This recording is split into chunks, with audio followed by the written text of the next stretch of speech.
platoons and 2 tank platoons also. 20% killed, among them 4 female nurses. 6 wounded, one of them gave the alert. Among the dead, there were 4 sentries who had got the throat cut. Some of them have been executed. They were shot on the head. Others have been killed as they were defending the position. The weather during this, the action of this commando, the weather was a bad weather without visibility with the fog. When we had some officers in position, it was 1 hour after the incident. So at that time, the wounded were no more on the positions. We had this report by BASA authorities, and it has been confirmed by the UNMOs visiting hospitals. What we know is one of these wounded people, a female, gave the alert.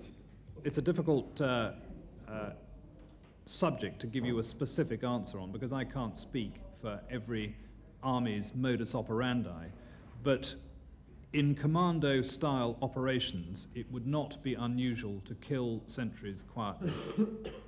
Now, I'm not saying that cutting throats is a normal military procedure, and it certainly wouldn't take place with the forces, I mean, unprofor forces and that sort of thing, but the killing of sentries silently is not without precedent. So what could you tell us about other indications of mutilation, if any?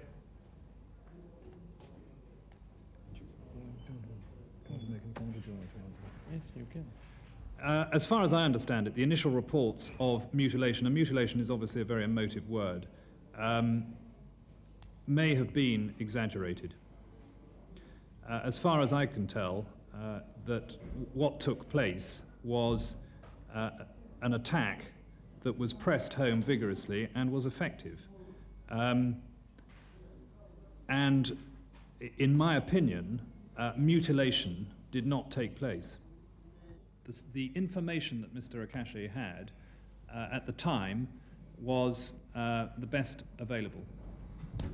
And with all these things in remote areas and with the subsequent ability to examine the situation in detail, the use of strong words that may have been present at the beginning may prove not to be the case once the thing has been examined. I think that the statement was made with the best knowledge available at the time. That protest insisted that the BIH stop their military activities in the DMZ, and if they do not withdraw their forces, then unprofor would take action to ensure that they complied with that agreement.